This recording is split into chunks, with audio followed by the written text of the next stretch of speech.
복종이라는 제목으로 은혜를 좀 나누었으면 합니다. 오늘 이 경건한 그리스도인의 복종이라는 이 설교 제목을 들으면 여러분 어떤 생각을 하십니까? 그리스도인은 복종을 잘하란 말인가? 아니면 복종하고 그리스도인하고 경건한 그리스도인하고 무슨 상관인가? 이렇게 막 생각할 수 있습니다. 일단 복종이라는 것은 우리가 일반적으로 생각할 때는 하나님에 대한 복종, 순종 이런 것들은 생각하지만 어떤 하나님을 벗어난 다른 권위에 대해서 복종하거나 이렇게 하는 거에 대해서는 우리가 그리스도인으로 좀 거부감을 가지고 있습니다. 그래서 이게 오늘 로마서의 말씀이 도대체 누구에게 복종하라는 말인지 그런 말들을 우리가 좀 깨닫는 은혜가 있었으면 좋겠습니다. 오늘 이 말씀, 이 경건한 그리스도인의 복종이라는 제목을 이렇게 하게 된 것은 저는 이렇게 제가 생각하기는 중요하지는 않겠지만 그리스도인은 복종을 잘하는 사람이다. 이렇게 생각하시는 게 좋습니다. 순종을 잘하는 사람이다.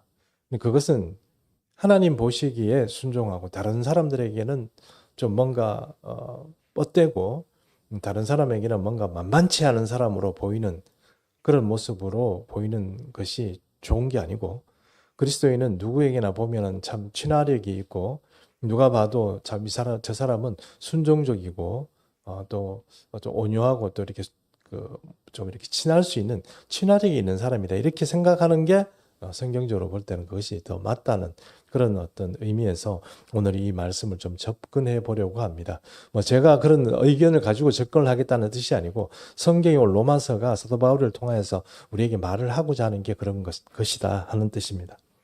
만약에 그리스도인이 늘 반항적이고 또 삐딱한 시선으로 주변에 있는 권위를 늘 비판하고 판단하고 그것을 함부로 대하는 그런 그리스도인이라면 이건 좀 문제가 있는 것입니다.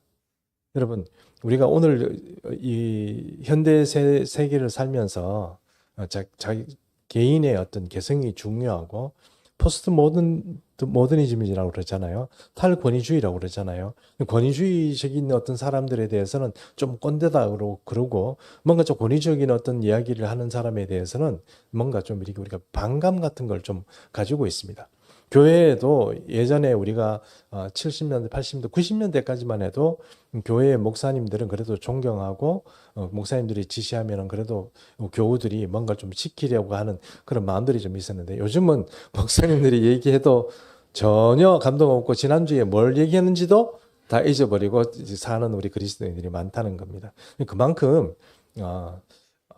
이 시대 자체가 조금 탈권위주의적이고 권위에 대해서 좀 무시하고 그 권위가 무너졌다는 것에 대해서 별로 우리가 심각하게 받아들이지 않는데 이게 여러분 그리스도인들이 보기에는 그렇게 해서는 안 되겠다 하는 것을 오늘 이 말씀을 통해서 우리가 한번 좀 생각해 보려고 합니다. 오늘 13장 1절 말씀 우리 한번 같이 읽을까요? 13장 1절 같이 읽습니다. 시작. 각 사람은 위에 있는 권세들에게 복종하라. 권세는 하나님으로부터 나지 않음이 없나니 모든 권세는 다 하나님께서 정하신 바라. 예, 성경에 나와 있는 이 권세라는 말, 이 말 자체의 원어는 뭐냐면 엑수시아라고 합니다. 엑수시아. 그러니까 헬라어 말이죠. 엑수시아 이렇게 얘기하는데 이 영어로 얘기하면 authority라고 그러죠. authority는 권세란 말도 쓸 수 있고 또 권위란 말도 있죠. 그래서 어떤 우리하고는 권세하고 권위는 조금 틀린 말인데 영어로는 authority 이렇게 얘기하면 권세, 권위 이렇게 또 양적으로 다 쓰이는 말입니다. 그런데 여기서 오늘 이 로마서를 통하여서 말하고 있는 여기서 이 권세는 어떤 권세냐? 국가 단체가 가지고 있는, 국가 조직이 가지고 있는 권세를 말합니다. 그러니까 국가의 그리스도인은 충성하란 뜻이죠.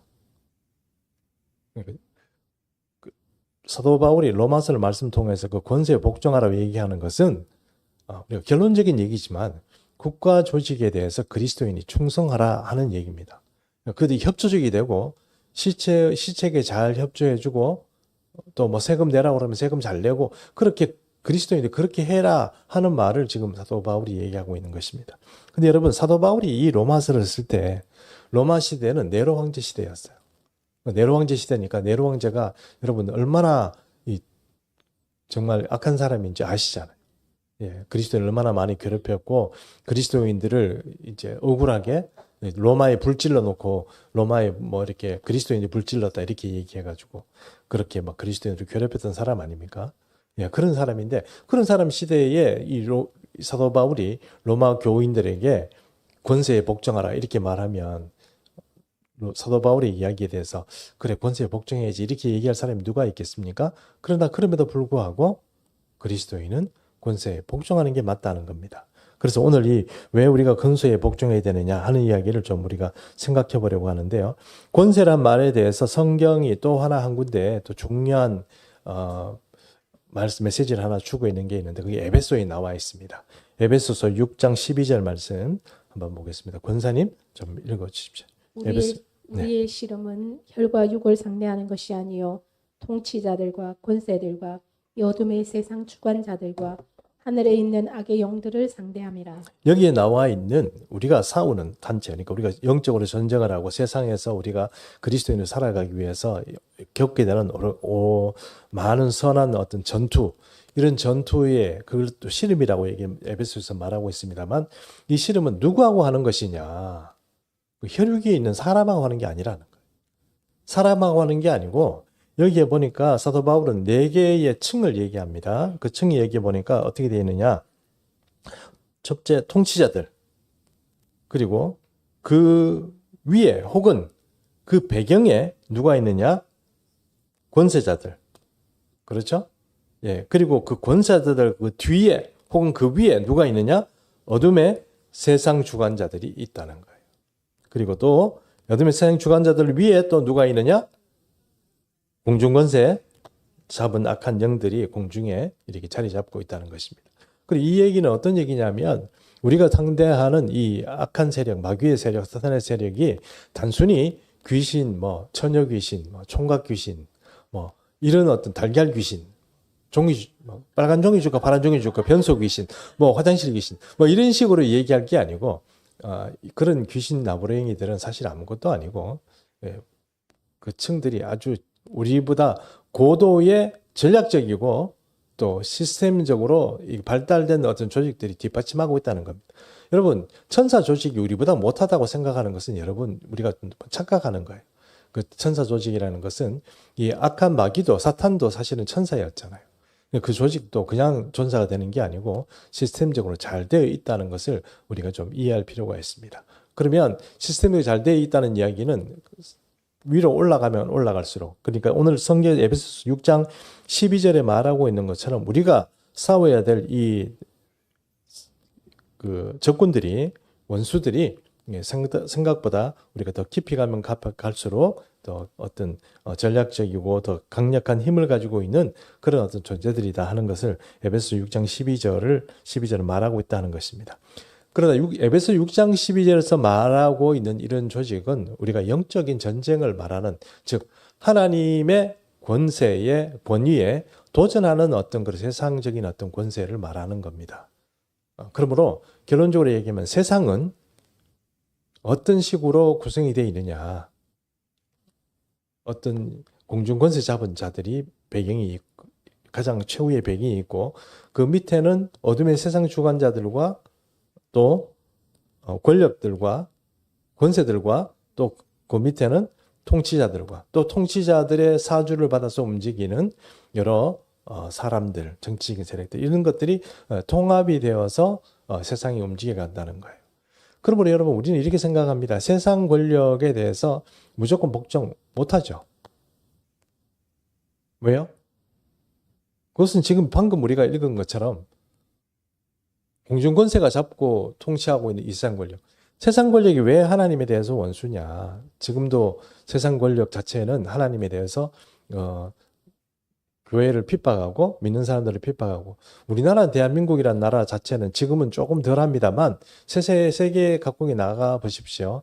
일례로 한 가지만 제가 말씀드렸지만 영국에서는 그 어떤 분이 잠깐 밖에서 이렇게 기도하고 눈 감고 기도하고 있었어요. 기도하고 있으니까 경찰이 와서 당신 뭐 하고 있냐? 기도하고 있다. 그러니까 누구에게 기도하냐? 하나님께 기도한다. 철크덩 수갑을 채워서 데려가 버렸죠. 지금 그런 세상이에요. 그런 세상이 지금 왔습니다.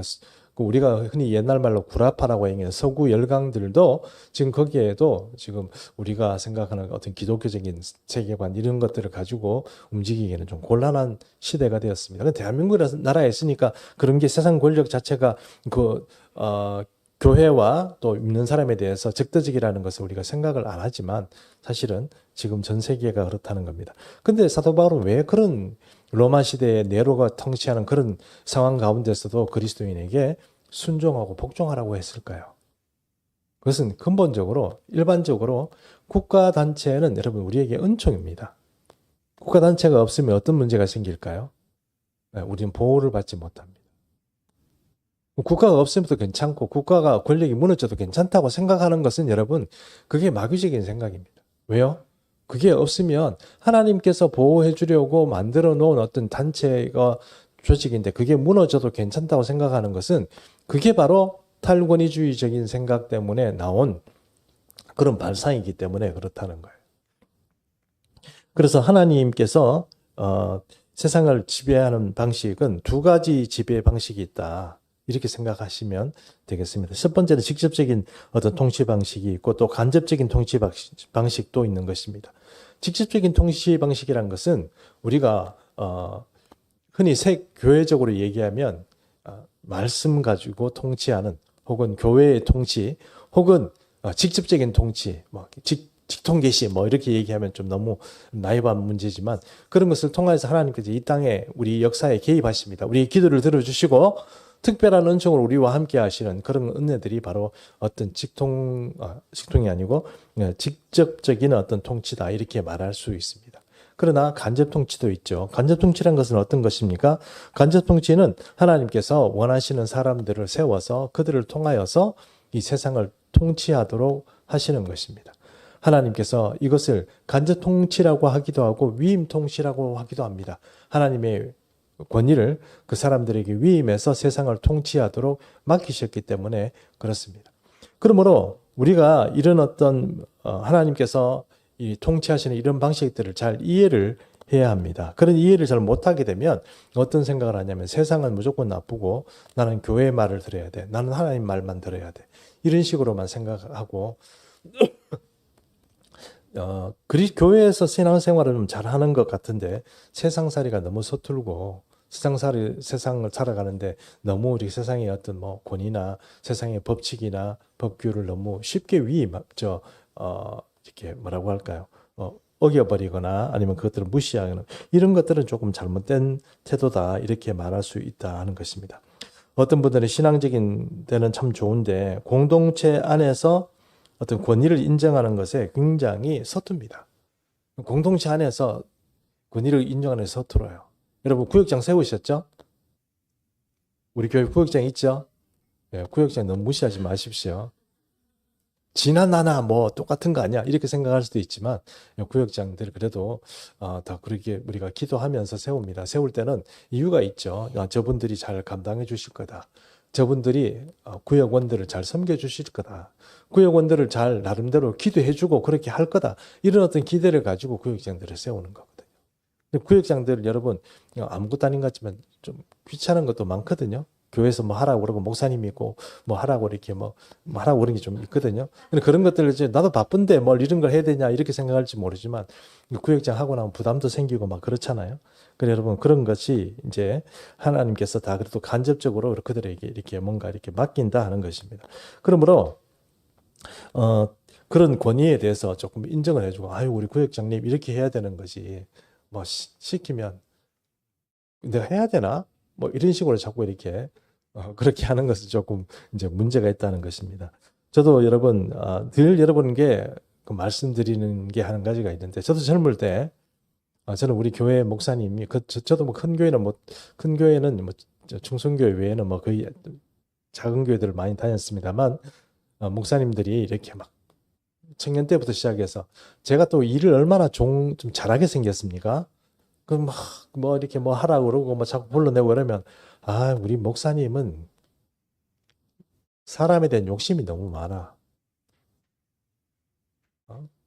그냥 좀 신앙생활 편하게 하면 얼마나 좋아. 왜 자꾸 나를 불러가지고 뭘 시키려고 그러고 뭘 자꾸 부려먹으려고 하고 뭐 이러냐고 뭐 그렇게 불만하고 그랬거든요. 그 나중에 보니까 제가 목사가 되고 보니까 그게 아니에요. 여러분이 안 하셔도 사실은 하나님은 다른 사람을 준비해 줄 수 있어요. 근데 여러분, 제가 목사가 되고 보니까 저는 여러분이 복을 받았으면 좋겠고, 여러분이 하나님께 쓰임 받았으면 좋겠어요. 하나님께 쓰임 받고 하나님께 복 받는 게 우습게 생각하십니까? 그런 건 안 받아도 된다고 생각. 사회적으로 내가 잘 나가고 바쁜데 뭐 교회에 그런 거 가지고 하나님께서 지금 나한테 상급으로 보이지도 않는 이런 상급을 쫓아서 내가 움직여야 된다. 내가 그렇게 못 움직이는데 뭐 그거는 뭐 다 시간 있고 뭐 여유 있고 한가할 때 하는 거 아닌가 이렇게 생각하시면 여러분 오산입니다. 그렇지 않습니다. 하나님께 복 받으시려면 지금부터 일하셔야 됩니다. 하나님께 순종하는 게 중요합니다. 권위에 세우신 그 권위에 그것이 개인의 이득을 위해서 아니면 내 욕심을 위해서 아니면 뭐 이렇게 이런 생각을 하면 또 우리 교회를 성장시키기 위해서 천만의 말씀이라는 것을 분명히 말씀드립니다. 그게 아닙니다, 여러분. 여러분이 주님 앞에 일하고 매여 있어야지 주님 앞에 아무것도 안 하고 여러분이 소비적인 어떤 신앙, 그러니까 하나님으로부터 받는 그런 수동적인 신앙만 되어가지고는 여러분 우리가 체질이 강건해지지 않습니다. 하나님 앞에 헌신도 하고 충성도 하고 이렇게 뜨거운 마음으로 일도 하고 이렇게 해야 여러분 우리가 정말 하나님 앞에 쓰임 받고 또 강건한 어떤 신앙 생활을 할 수 있게 된다는 것입니다. 그러므로 오늘 성경이 로마서에 말하고 있는 것처럼 이런 어떤 권위에 대해서 탈권위적이고 권위를 무너뜨리려고 하고 그렇게 하는 것은 여러분 별로 좋지 않은 생각이다 하는 것을 여러분에게 말씀드리고 싶습니다. 또 어떤 사람은 하나님께만 순종하고 나는 교회의 어떤 그런 권위, 그러니까 목사님, 뭐 아니면 뭐 다른 분들한테 다 똑같은 사람끼리 뭘 이렇게 순종하고 그렇게 얘기하나 이렇게 생각하고 그렇게 하는 분도 있습니다만, 근데 그게 이렇게 굉장히 좋지 않은 그런 생각일 수 있습니다. 그런 분이 신앙생활 잘할 수는 없습니다. 그러니까 옆에 있는 분들에게 권위가 있는 사람들에게 그들의 이야기를 들어주고 친화력이 되고 협조해주고 이렇게 해야지. 그들에게 비판적이 되고 그들을 조금 이렇게 몰아세우거나 이렇게 하면 안 된다는 것입니다. 민수기와 신명기를 통해서 모세가 천부장, 백부장, 50부장 그리고 패장이라고 합니다. 패장, 조장이라고 하기도 하고 패장이라고 하는데 패장, 조장 이런 사람들은 우리 요즘 말로 하면은 공무원 역할을 하는 사람입니다. 어떤 기록원들, 서기관들 이런 사람들을 조장, 패장 뭐 이렇게 얘기를 하거든요. 이런 사람들을 세웠습니다. 그들에게 바로 모세가 자기의 간접적인 권위를 줬습니다. 모세가 온 이스라엘 백성들이 뭐 문제가 생기면 다 모세를 찾아왔습니다. 다 모세를 찾아와서 모세에게 묻는 것은 어떤 것입니까? 직접적인 하나님의 통치에 대해서 하나님께 대답을 듣고 싶고 직접적인 통치에 대해서 하나님의 어떤 그런 어떤 판단을 받고 싶어 하는 것이죠. 그래서 하나님께서 모세를 통하여서 이렇게 천부장, 50부장, 100부장 이런 사람들을 세웠을 때 그 사람들을 통해서 권한을 위임하는 것이죠. 그 사람들을 통해서도 이스라엘 백성들이 이렇게 통치가 되는 것입니다. 이 세상을 통치하는데 모든 사람이 하나님께 순종하고 복종한다면 얼마나 좋겠습니까? 세상이 신정 통치가 되면 얼마나 좋겠습니까? 그러나 그렇게 되지 않습니다. 그러므로 하나님은 그리스도인을 향하여서 특별 계시라고 하죠. 특별한 은혜 가운데 우리를 통치하시는가 하면 세상을 통치하는 방식이 있습니다. 그것은 우리가 보통 얘기하는 일반 계시라고 그러잖아요. 일반 계시. 그 일반 계시를 통하여서 세상을 통치하는 방식이 있습니다. 간접 통치 혹은 하나님께서 그들에게 권한을 위임해 주신 것이다 하는 것입니다. 그러므로 13장 2절에 이렇게 말합니다. 그러므로 권세를 거스리는 자는 하나님의 명을 거스림이니 거스리는 자들은 심판을 자취하리라 이랬습니다. 이게 말씀이 무슨 뜻입니까? 국가 권세에 저항하지 말라는 뜻입니다. 그러니까 하나님께서 세우신 이 간접 통치의 이 어떤 그런 그 사람들도 그리스도인이라면 복종해라는 것이다. 왜요? 그들은 하나님께서 권한을 위임해서 세운 간접 통치. 일반 계시로 보면 일반적인 계시로 하나님이 통치하는 간접 어떤 그런 권세를 그들이 가지고 있다 하는 것입니다. 그러므로 그들에게 순종하라 하는 것입니다. 여러분 느부갓네살 잘 아실 겁니다. 느부갓네살이요 바벨론을 만들고 그리고 옛날 바벨탑을 중건했습니다. 바벨탑, 옛날 고대 바벨탑을 이제 다시 보수를 하고 뭐 엄청난 업적을 했죠. 하늘 정원도 만들고 대단한 업적입니다. 이 사람이 뭐 이 오리엔트 지역을 다 이렇게 정복하잖아요. 어느 날 딱 정복하고 밤에 이제 궁전에서 발코니를 이렇게 나와가지고 다 세상을 보니까 너무너무 화려한 겁니다. 너무너무 잘한 거예요. 너무너무 자기 업적이 대단한 거예요. 저 멀리 보니 바벨탑이 중건이 돼가지고요. 바벨탑, 고대 바벨탑이 중건이 돼가지고 물론 그 바벨탑이 창세기 11장에 나오는 바벨탑이냐 이렇게 얘기하기에는 조금 곤란한 면이 있긴 합니다만 어쨌든 바벨탑을 중건을 하고 이렇게 막 이 바벨이란 그 도시를 이렇게 쫙 내려보니 자기가 얼마나 이게 좀 뿌듯하고 어깨가 으쓱하겠습니까? 너무 뿌듯한 거예요.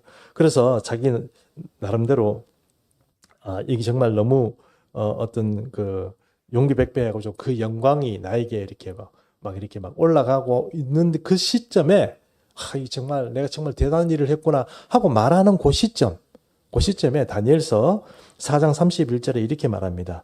이 말이 아직도 나 왕의 입에 있을 때라고 그랬습니다. 내가 그 말, 내가 정말 멋진 일을 했어. 난 정말 대단해. 나는 신보다 위대해. 이렇게 말하는 그 순간, 그때 하늘에서 소리가 내려 이르되 하늘에서 소리가 들려왔다는 거예요. 누구에게? 느부갓네살에게. 여기 들려와서 뭐라고 하냐면 느부갓네살 왕아 내게 말하노니 누군지 모르지만 그 분이 느부갓네살에게 말하노니 나라의 왕위가 내게서 떠났느니라.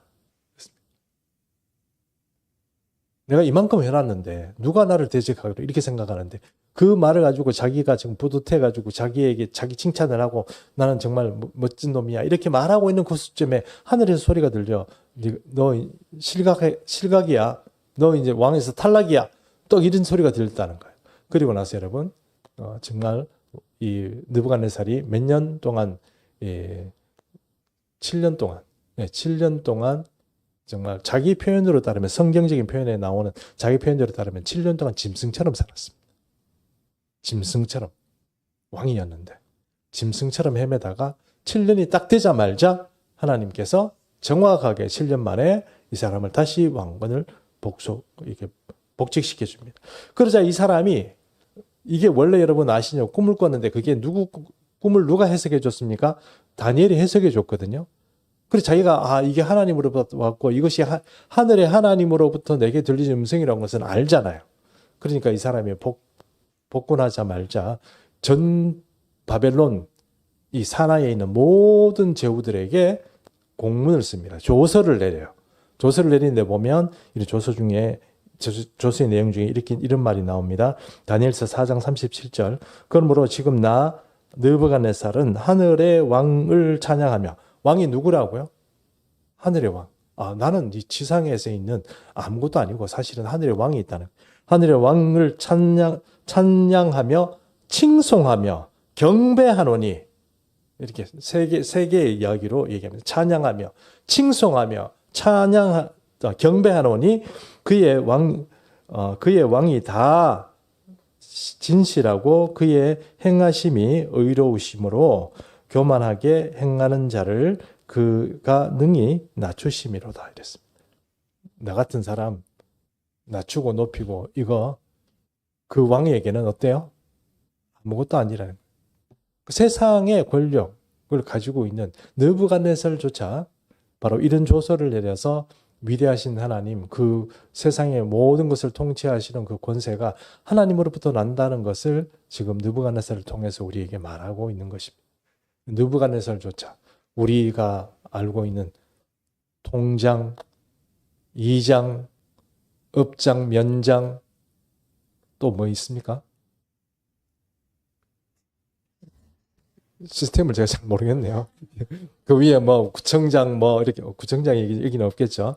뭐 이렇게 뭐 군수 뭐 이런 모든 어떤 시스템을 가지고 있는 것이 누구에게서 났다고요?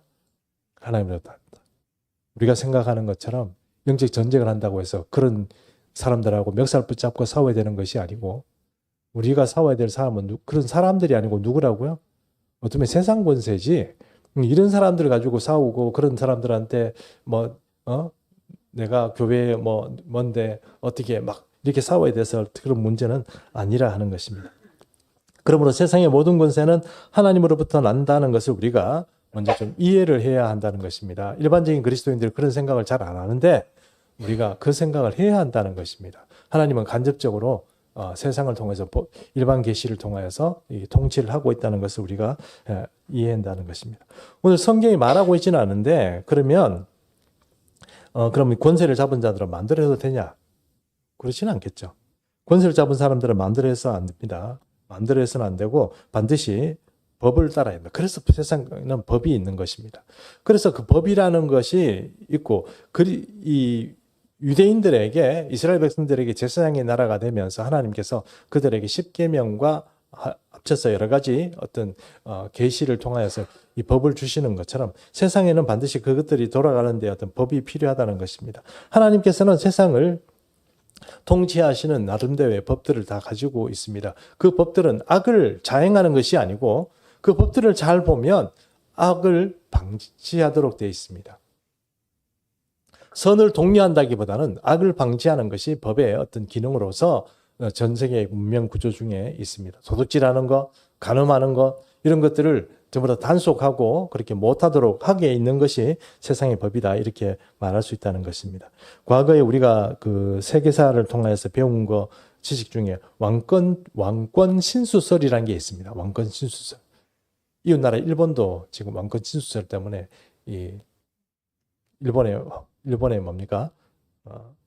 황제가 천황이 나는 하늘로부터 이렇게 나는 하느님 자녀다 뭐 이렇게 해가지고 태양으로 뒤에 이렇게 좀 배경을 하고 뭐 이렇게 하는 것처럼 왕권 진술이 한때 유행했던 때가 있죠. 왕은 누구로부터 난다? 세상에 너하고는 족속이 씨가 틀리다. 뭐 이렇게 얘기를 하지만 사실 왕권 진술은 좀 웃기는 얘기죠. 그렇죠? 예, 웃기는 얘기입니다. 예, 그거 왕권 진술은 하나님이 신으로부터 난다. 나는 신의 아들이다. 이렇게 얘기하는 건 잘못된 얘기입니다. 그러나 성경적으로 보면 그를 세우신 것이 우리 생각에는 우리가 추첨해서 혹은 우리가 제비 뽑아서 우리가 선거해서 뽑았다고 생각하지만 또 하나님께 살아가지 않으면 그 사람은 어떻게 해요? 세울 수가 없는 것이죠. 그래서 우리가 이런 생각을 좀 해야 됩니다. 아랫사람, 우리 같은 아랫사람, 일반 국민들은 어떤 생각을 했냐면 권위에 대해서 인정해 줄 줄 알아요. 그게 그리스도인의 마땅히 경건한 그리스도인의 어떤 태도입니다. 그 권위를 자꾸 무너뜨리려고 비판하고 계속 깔아내리려고 하는 것은 뭐 나쁘다 뭐 이거 이렇게 계속 그렇게 하는 것은 여러분 그거 잘못된 거예요. 왜냐하면 하나님 권위에 도전하는 거 똑같아요. 이스라엘 백성들이 여러분 그 광야 생활할 때를 잘 생각해 보십시오. 광야 생활하는데 여러분 광야 생활에 저는 얼마 전에 이런 생각해 봤습니다.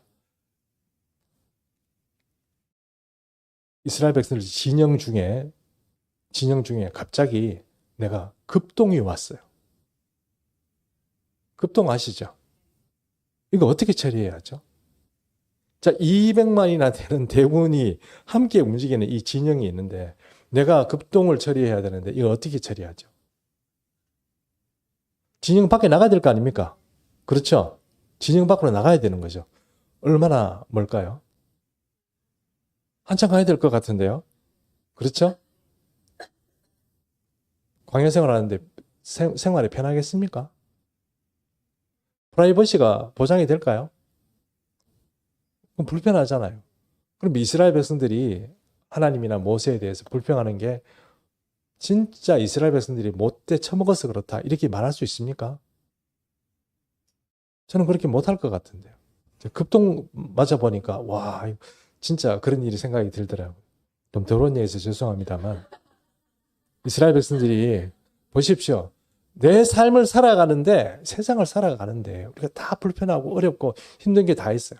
그걸 일일이 내가 처해 있는 그 현실에서 나를 이렇게 만들어 놓은 내 옆에 사람 혹은 부모 아니면 그 이상에 있는 무슨 권력 체계에 있는 사람들 동장, 업장 뭐 이런 사람들께서 계속 비난하고 비판한다는 것은 여러분 그게 좀 조금 이상한 거 아니겠습니까?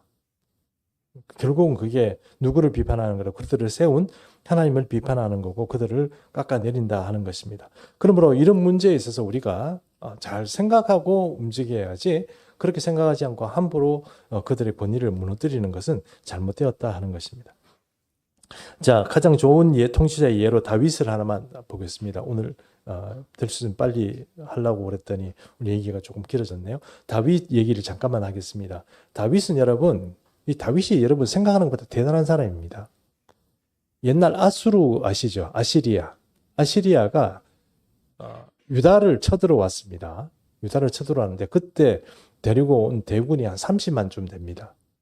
유다를 쳐들어와가지고 이집트까지 쳤거든요. 몇 명으로? 30만 대군으로 이집트까지 쳤어요. 이집트까지 치고 막 정복을 했거든요. 이집트 북부 지역을 치고 유다 전체 그 지방을 다 치고 예루살렘만 딱 남겨놓고 이제 그 다 정복했습니다. 한 30만 대군 정도 된다고 알고 있어요. 그런데요, 다윗이 정규군이 몇 명인지 아세요? 아수르 정규군 30만이라고 생각하고 뭐 전투에 왔으니까 다윗이 정규군이 130만이에요. 정규군이 130만이라고. 별로 감동도 없죠. 아수르가 30만 가지고 세계 정복을 한 거예요. 다윗이 130만의 대군을 자기가 정규군을 가지고 있었다니까요. 그러니 다윗 생각에 어느 정도 딱 하고 나니까 다윗 생각에 내가 세계 정복을 한번 해봐야 되겠다 이런 생각 욕심이 들까요 안 들까요? 들죠. 130만의 대군이 있는데 그래서 요압 장군한테 얘기하는 거예요. 요압 장군 군대를 계수하시오. 이러니까 요압 장군이 우리 이 정도 하면 됐잖아요. 뭘 또 더 하려고 그래요. 시끄러워 빨리 하세요. 이렇게 요압 장군에게 명령했다는 거예요. 그래서 요압 장군이 군대를 계수할 때 하나님께서 화가 나셔가지고 어떻게 해요? 질병을 내리는 거 아닙니까? 그래서 뭐 그때 몇 명 죽은 제가 기억이 정확히 안 납니다만 3일 동안 사람을 치기로 했는데 하루 쳤는데 다윗이 막 그냥 하나님께 잘못했다고 비는 바람에 하루만 전염병으로 치고 이틀은 그냥 봐주셨죠. 성경이 나와 있잖아요. 다윗이 세계 정복을 하려고 하던 그 마음들, 내가 여력도 있고 힘도 있고 군대도 있으니까 하려고 했지만 하나님은 네 조상 아브라함과 이삭과 모세 그들을 통하여서 말해주던 그 땅을 경계를 넘어가는 거는 뭐예요? 안 된다고 그러는 거예요. 다윗이라고 할지라도 아무리 출중한 왕이라고 할지라도 하나님이 정하신 그 경계를 넘어가는 거는 안 되는 거예요. 그러니까 느부갓네살이나 다윗을 통해서 우리가 무엇을 배워야 되냐면 하나님이 정하신 그 법대로 우리가 살아야 되는구나. 하나님의 세상의 권세는 하나님께서 세우시는구나. 이런 것에 대해서 우리가 기본적으로 인식을 가지고 있어야 하겠다 하는 것입니다. 그래서 우리가 오늘의 말씀들을 조금씩 이렇게 정리해 나간다면 로마서 13장 3절 한번 보겠습니다. 3절. 권사님 좀 읽어주세요. 다스리는 자들은 선한 일에 대하여 두려움이 되지 않고 악한 일에 대하여 되나니 내가 권세를 두려워하지 아니하려느냐. 선을 행하라. 그리하면 그에게 칭찬을 받으리라. 예, 권세를 좀 두려워하고 우리가 그걸 좀 겁내야 된다는 겁니다. 경찰 보면 갑자기 내가 아무 잘못이 없는데 갑자기 뜨끔한 거, 그거 뭐 정상적이라는 겁니다. 그러니까 두려워할 사람은 두려워하고 세금 내야 될 사람한테 세금 내고 해야 될 건도 다 해야지 내가 그렇게 하지 않으면 안 된다는 겁니다. 여기 보니까 맨 마지막에 어떤 말이 있습니까? 그리하면 그들에게 뭐가 있어요? 칭찬을 받으리라. 그리스도인은 이 국가 권력이라면 좀 표현이 죄송합니다. 그들과 야합을 하자는 얘기가 아니고 그들에게 칭찬받는 사람이 돼야 돼요. 그리스도인이 직장 생활을 하는 것도 마찬가지예요. 그리스도인 직장 생활을 하는데 그 맨날 트러블 일으키고 위에 사람한테 그거 못해요. 막 대들기만 하고 그런 그리스도인이 되면 참 얼마나 그 위에 있는 사람이 저기에 교회 다닌다고 이렇게 생각할 거 아닙니까? 그렇지 않겠어요? 물론 내 입장에서 저도 직장 생활을 했습니다만 여력이 안 돼. 힘이 안 돼. 지혜가 없어. 뭔가 어떤 캐퍼시티 자체가 잘 안 돼. 그런데 자꾸 위에서 지시하면 성질 나죠. 근데 그런 얘기를 탄론하기는 싫고 그러니까 뭐예요? 대들고 그렇게 하는 거죠. 뭐 바쁘다는 식으로 막 그렇게 얘기하는 것. 여러분, 우리는 위에 사람으로부터 칭찬받는 사람이 돼야 돼요. 그리고 그 사람들이 우리를 끌어주는 사람이 돼야 돼요. 그럼 자꾸 우리가 삐딱하게 선을 타고 어떤 삐딱하게 저항하고 이런 것들이 별로 좋은 게 아닙니다. 기왕이면 여러분, 우리 교우에도 여러 직장 생활하는 분들이 있잖아요. 위로 올라가십시오. 표현은 좀 죄송합니다. 여러분은 권위를 가지도록, 권세를 가지도록 자꾸 올라가십시오. 야망을 가지라는 뜻이 아닙니다. 올라가십시오. 그것을 위해서 여러분들이 그런 사람들의 입장이 한번 되어 보십시오. 다스리고 리드해주는 삶이 얼마나 힘든가. 그런 입장이 좀 되어보라. 무조건 깎아내리고 저 사람을 쳐야 되고 그것이 정의로운 것처럼 그렇게 해서 자꾸 이렇게 깎아내리고 나면 나는 올라가느냐? 천만에요. 나도 사실은 그 사람과 별로 진배 다른 바가 없거든요. 내가 그 자리에 가면 나를 향해서 또 화살이 날아오는 겁니다. 그렇다면 지금부터 이 사람의 그 주변에 있는 사람에게도 마찬가지고 내가 그 사람을 존경하고 그 권위를 인정해주는 모습을 자꾸 보여줘야 그런 일들이 이제 나도 이제 그렇게 대우를 받고 그렇게 되는 것입니다. 지금 내가 권위를 무너뜨리면 나도 권위가 무너진다는 것을 잘 이해하셔야 한다는 것입니다. 그러므로 포인트는 이것입니다. 경건한 그리스도인은 칭찬받는 그리스도인입니다. 뭔가 협조적이고 친화적인 사람이 되어야 됩니다. 여러분, 야바라는 얘기는 절대 아니라고 제가 말씀드렸습니다. 돈을 찔러주고 뭐 이렇게 하라는 얘기 아닙니다. 말 한마디라도 좀 따뜻하게 하고 이런 사람이 되어야 된다는 것입니다. 자, 로마서 13장 4절 한번 같이 읽습니다. 시작. 그는 하나님의 사역자가 되어 내게 선을 베푸는 자니라. 그러나 내가 악을 행하는지 두려워하라. 그가 공연히 칼을 가지고 있지. 곧 하나님의 사역자가 되어 악을 행하는 자에게 진노하심을 따라 보응하는 자니라. 예, 여기 하나님의 사역자란 말을 헬라어 말로 하면 디아코노스라고 합니다. 디아코노스 여러분 잘 아시죠? 집사라는 뜻이잖아요.